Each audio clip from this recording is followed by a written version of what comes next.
Paix et grâce sur toi, Maman Kabibi. Paix et grâce sur ta famille. Paix et grâce sur tout cela que l'Éternel t'a donné. Et paix et grâce sur cette team merveilleuse, sur cette team élégante, sur cette team bénie, c'est sur cette team sur qui l'honneur de Dieu repose. La gloire de l'Éternel s'élève sur chacun de vous. Je le déclare et je le déclarerai chaque jour au nom de Jésus parce que j'y crois.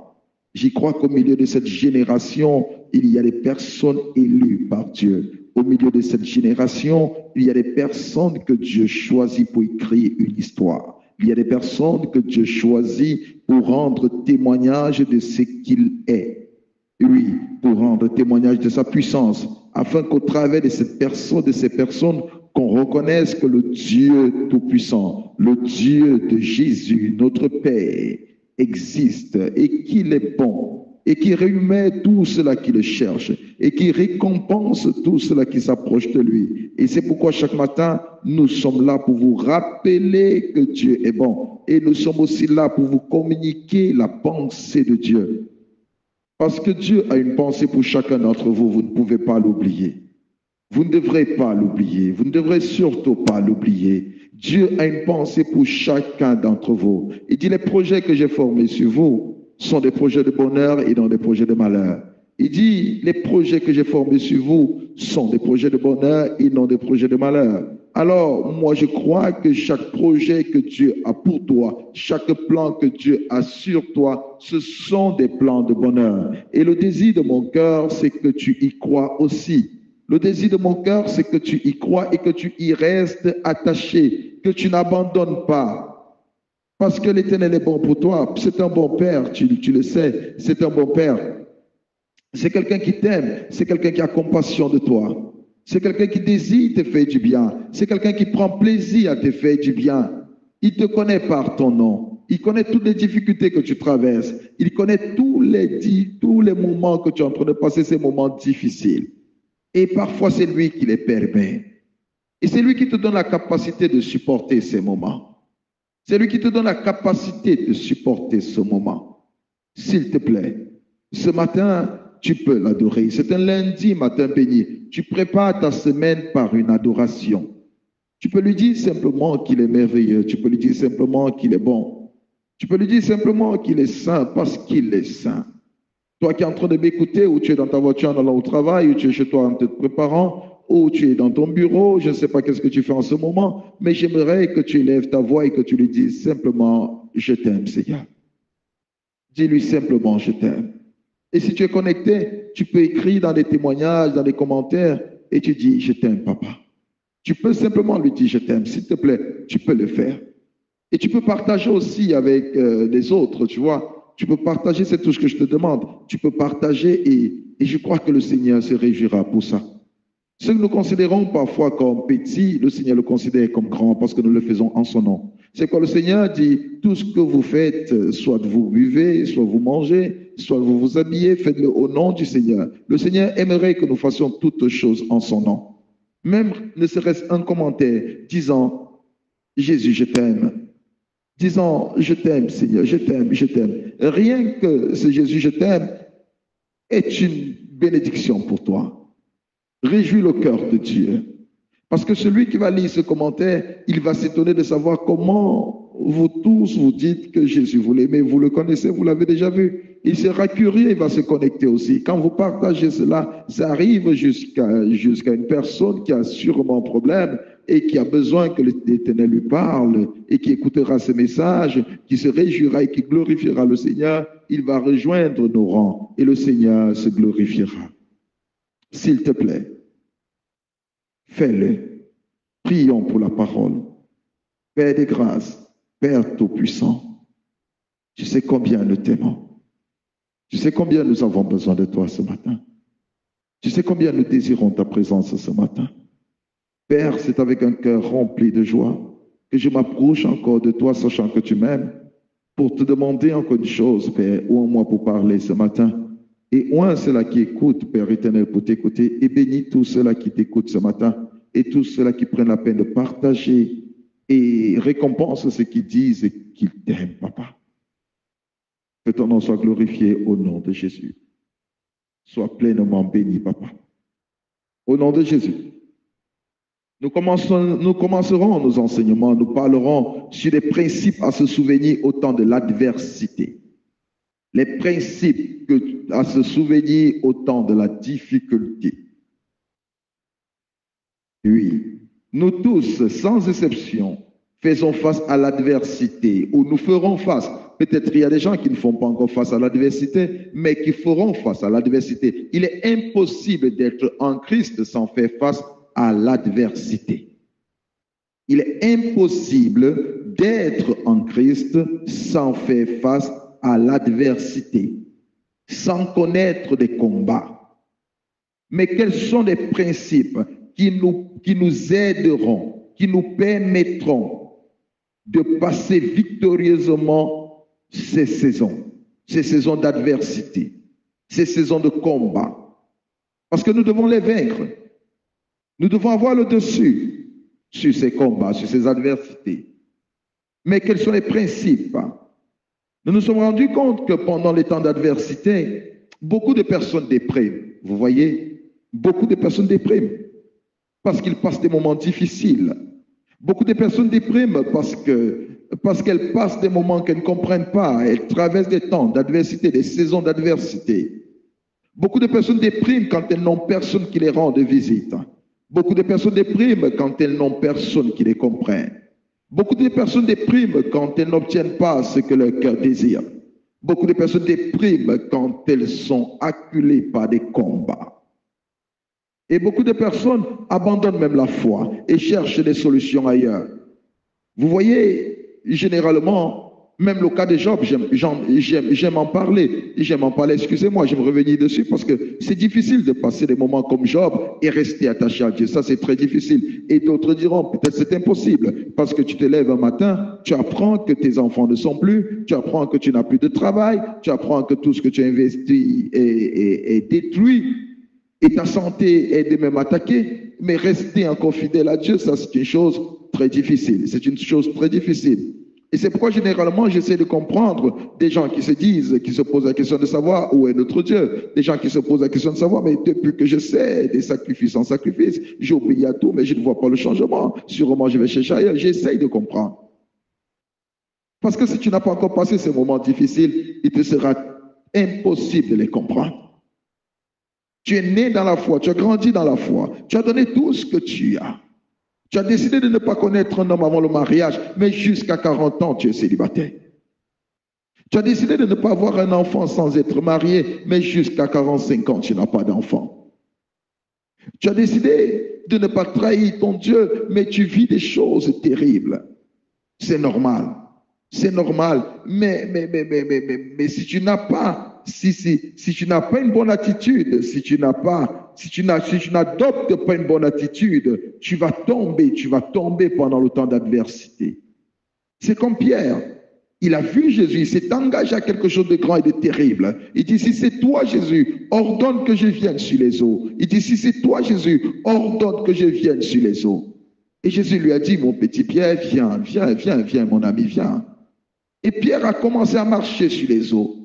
Il s'est élevé autour de Pierre une tempête. Les eaux se sont révoltées contre Pierre. Pierre a dû abandonner sa foi pour un temps. Et quand il a abandonné sa foi, il allait être submergé par les eaux. Mais le Seigneur ne l'a pas abandonné parce que le Seigneur a compris que sa foi n'était pas encore ferme. 3 fois Pierre a régné Jésus dans des circonstances difficiles et compliquées. Parce qu'il croyait qu'il allait mourir. Il croyait qu'il allait mourir. Et la peur a fait qu'il régnait Jésus. Parce qu'il croyait que Jésus n'allait pas le sauver. Et Jésus savait ce qui allait arriver. Et généralement, quand nous passons des moments d'adversité, nous avons toutes sortes de philosophies dans notre tête. Nous réfléchissons même à la place de Dieu.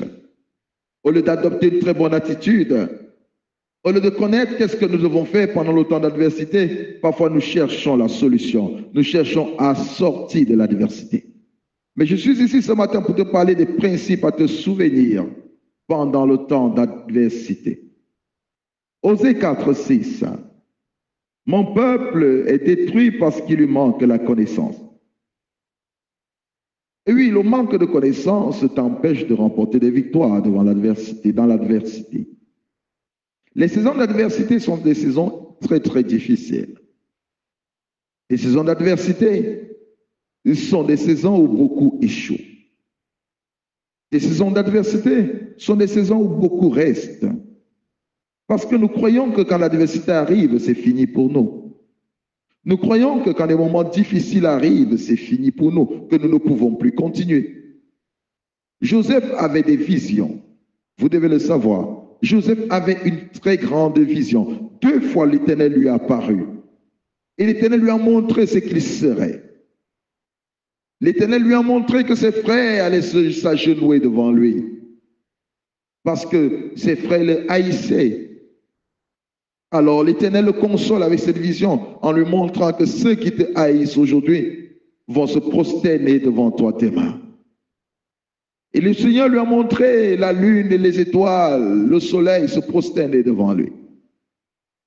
C'était une vision. Mais ce qui suivait après était terrible. Mais Joseph a gardé certains principes. Et c'est pourquoi je tiens à te donner des principes à te souvenir pendant le temps d'adversité.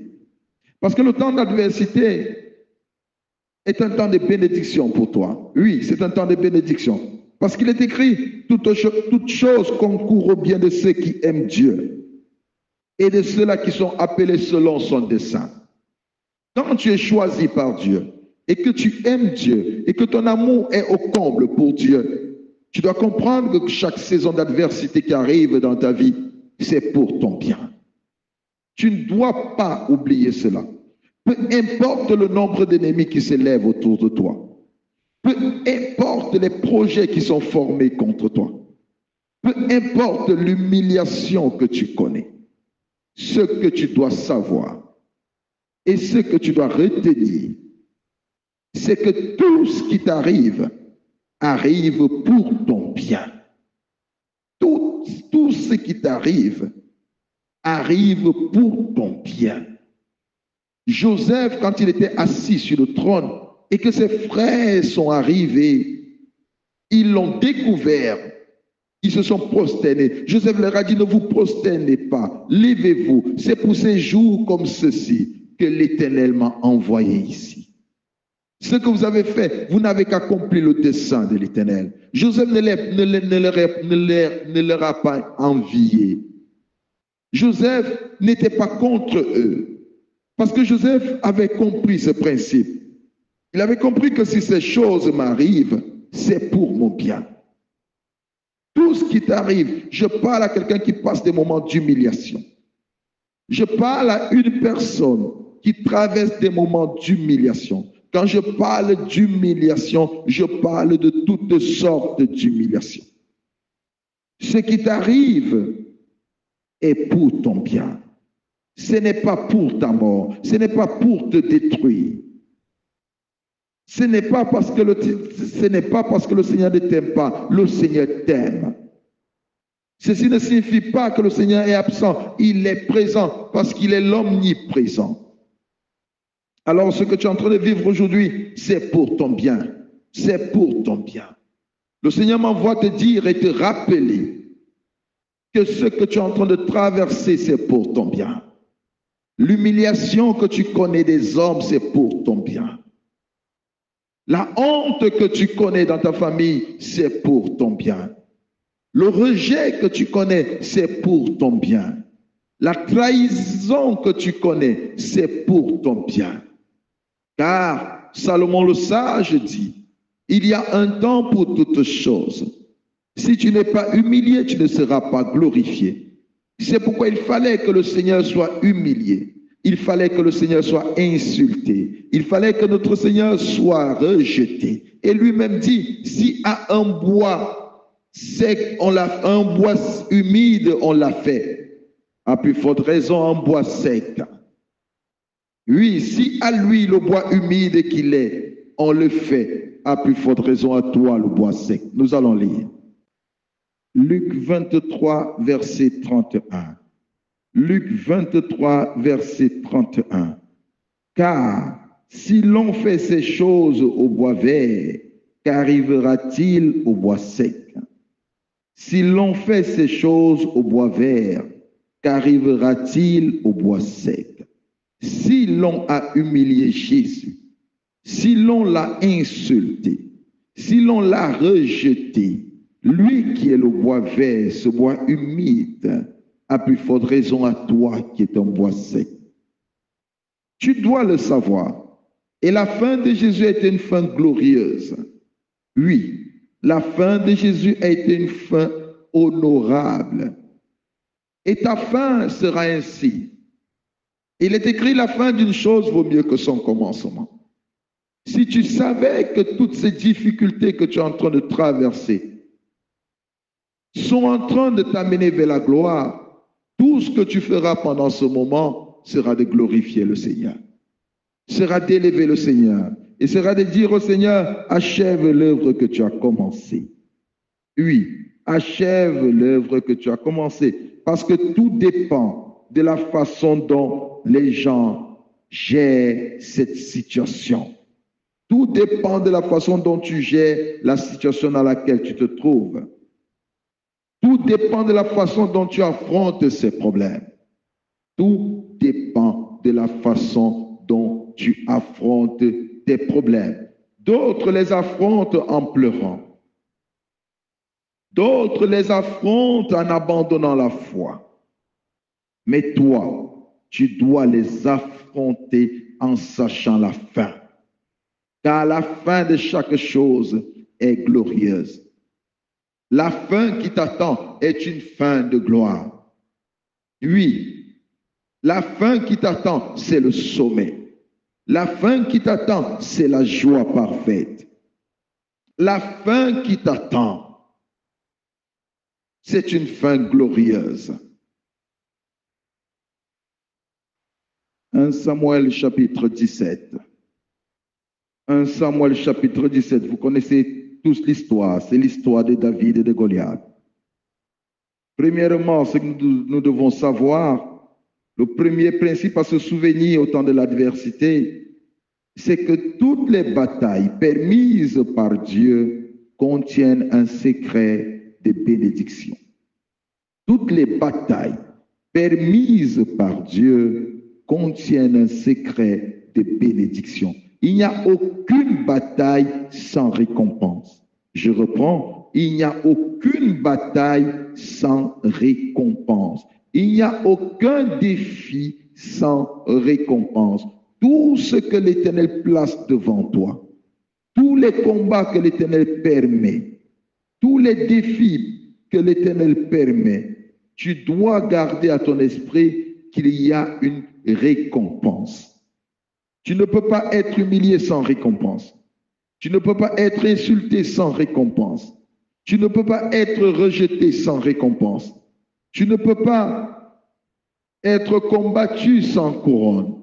Non, non, non. Chaque victoire que tu remportes est accompagnée d'une couronne. 1 Samuel 17, versets 26 à 27. 1 Samuel 17, verset 25, s'il vous plaît. 25 à 27. Chacun disait, avez-vous vu s'avancer cet homme? C'est pour jeter Israël un défi qu'il s'est avancé.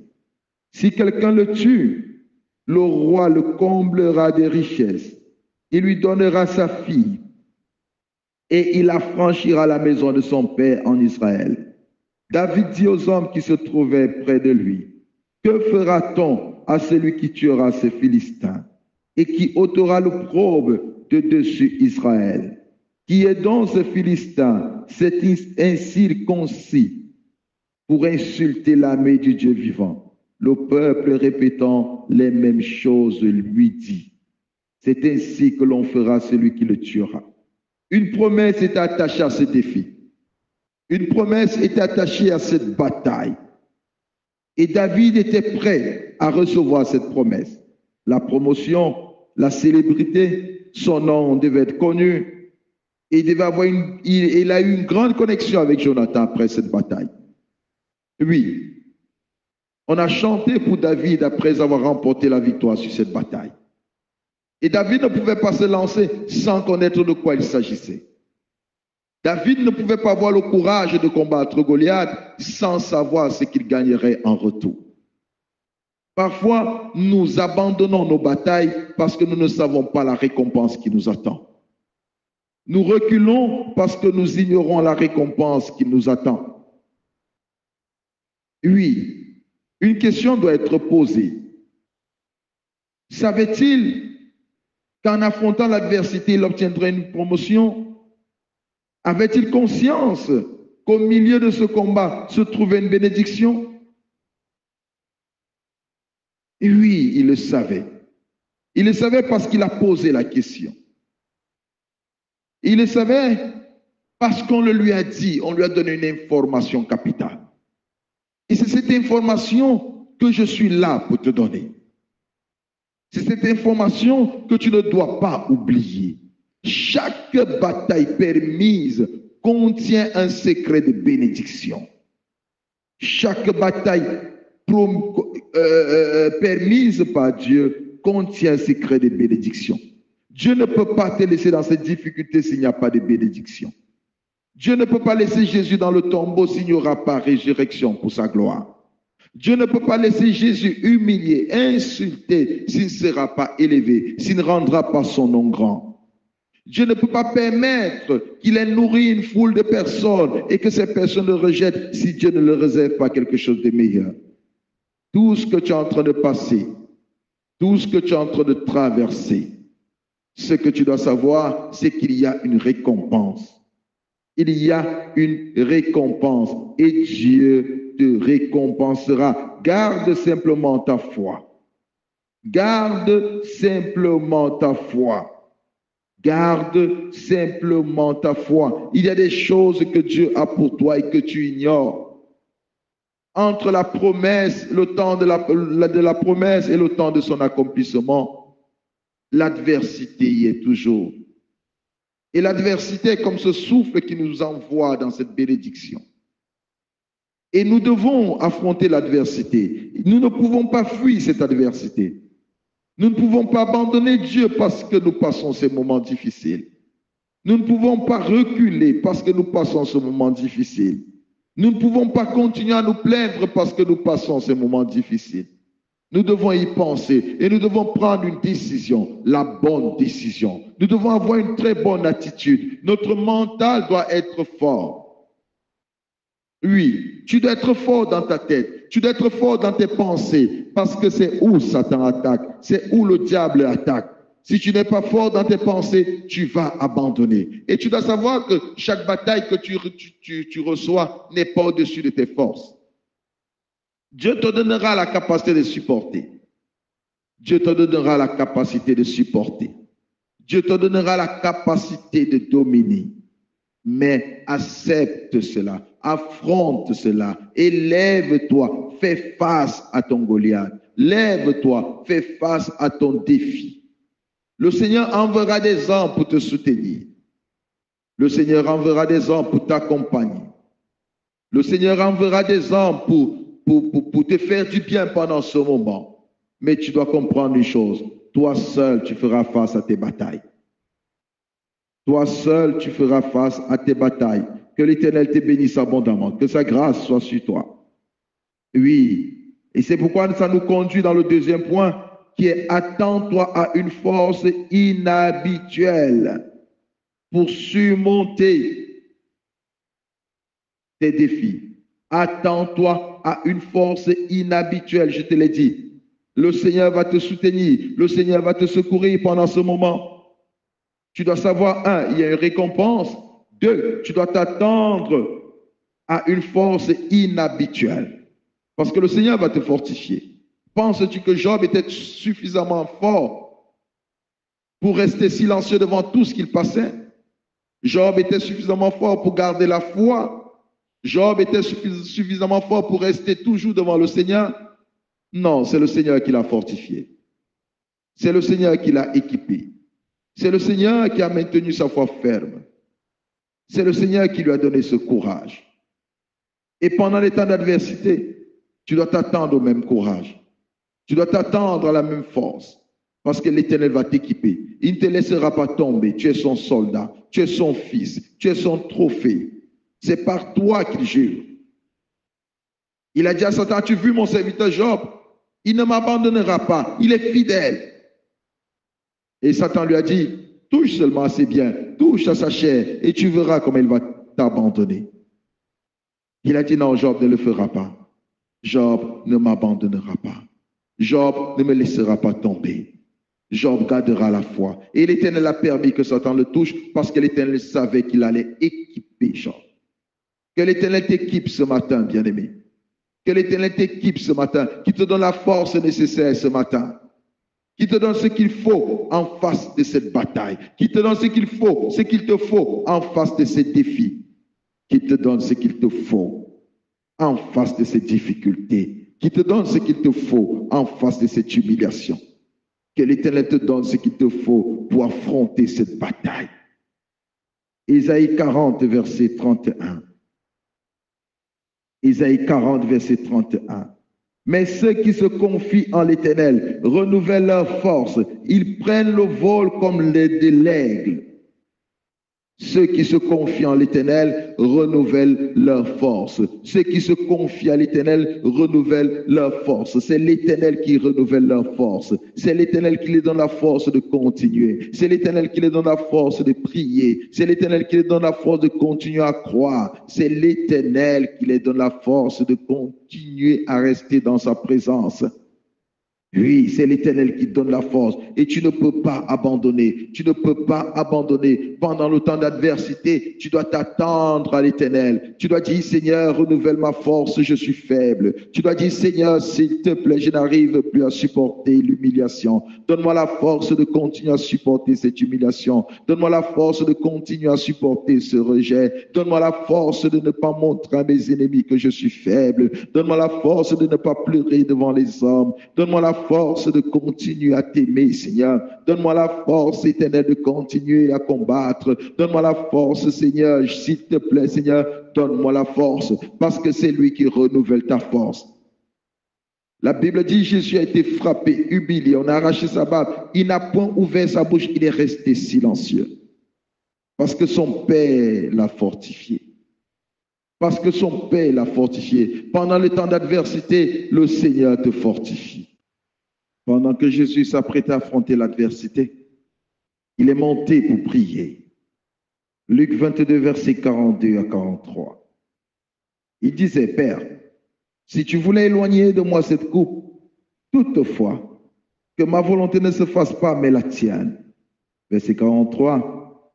Alors, un ange lui apparut du ciel pour le fortifier. Un ange lui apparut du ciel pour le fortifier. Avant que Jésus n'affronte la croix, avant que Jésus n'affronte les hommes, le mensonge des hommes, avant que Jésus n'affronte la haine des hommes, avant que Jésus n'affronte cette couronne d'épines, avant que Jésus n'affronte ces insultes, la Bible dit, un ange lui apparut du ciel pour le fortifier. Il a reçu suffisamment de force. Je parle à quelqu'un qui passe cette saison d'adversité. Je parle à quelqu'un qui traverse ce moment d'humiliation. Une seule personne peut te fortifier, c'est Dieu ton Père. Il peut te fortifier ce matin. Il peut te fortifier ce matin. Peu importe les défis que tu traverses. Peu importe l'humiliation que tu traverses. Le temps peut être long, mais la force ne viendra que de l'Éternel. Et tu as besoin de suffisamment de force. Tu as besoin de suffisamment d'énergie. Tu as besoin que l'Esprit de Dieu te remplisse de lui-même. Tu as besoin de suffisamment de courage.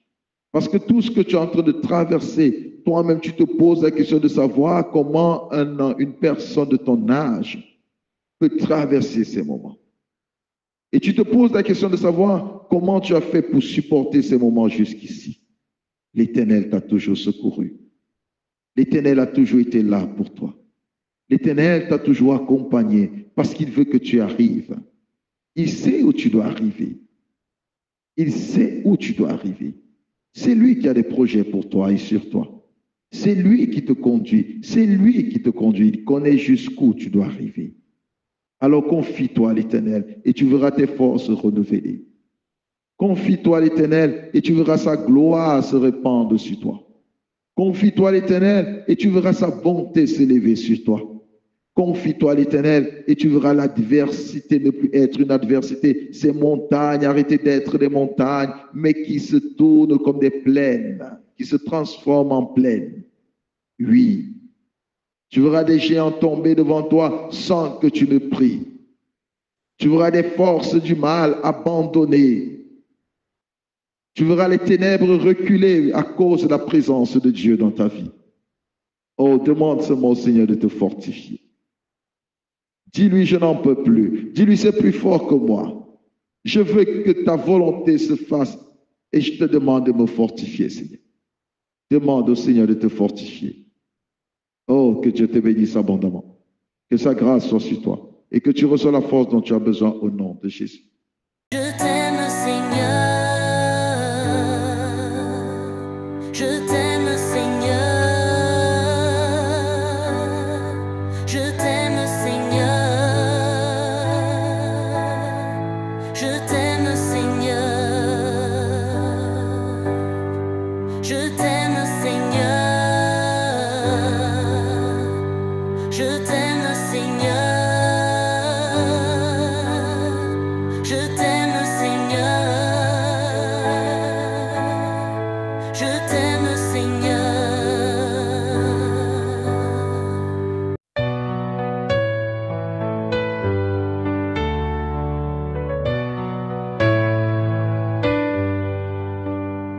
Je t'aime, Seigneur. Je t'aime, Seigneur. Je t'aime, Seigneur, car tu es tout pour moi. Dans ma vie ce jour, Père, je ne compte que sur toi. Car dans le temps difficile que j'ai traversé, tu es le seul qui m'a montré le vrai amour. Tu m'as tendu la main, non seulement pour me relever, mais surtout pour m'élever devant ceux qui m'avaient condamné. Tu m'as tendu la main pour me transformer, me façonner et me rendre quelqu'un de meilleur à ton goût. Je t'aime, Seigneur.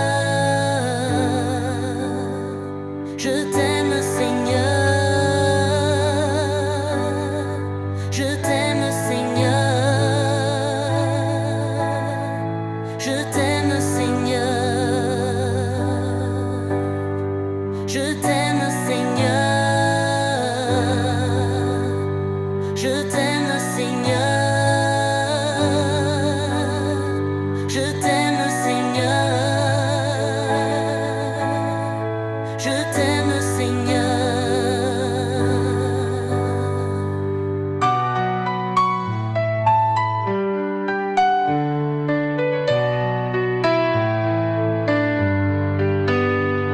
Je t'aime, Seigneur. Je t'aime,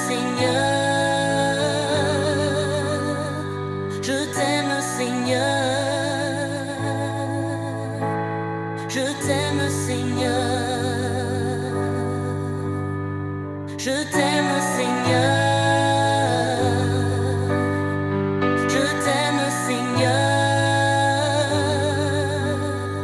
Je t'aime, Seigneur. Je t'aime, Seigneur. Je t'aime, Seigneur.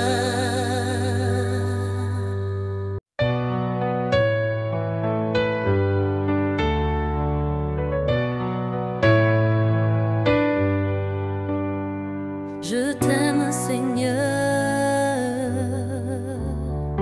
Je t'aime, Seigneur. Je t'aime, Seigneur. tu es tout pour moi.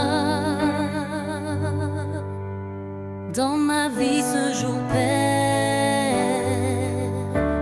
je ne compte que sur toi. Car dans le temps difficile que j'ai traversé, tu es le seul qui m'a montré le vrai amour. Tu m'as tendu la main, non seulement pour me relever, mais surtout pour m'élever devant ceux qui m'avaient condamné.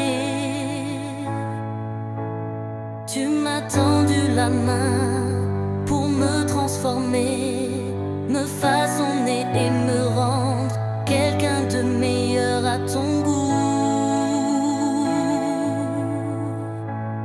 Un enfant dont tu peux être fier, oui.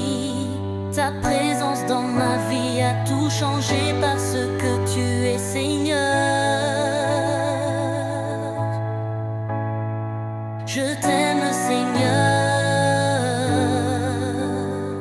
Je t'aime, Seigneur. Je t'aime, Seigneur. Je t'aime, Seigneur. Je t'aime, Seigneur. Je t'aime, Seigneur. Je t'aime, Seigneur. Je t'aime, Seigneur.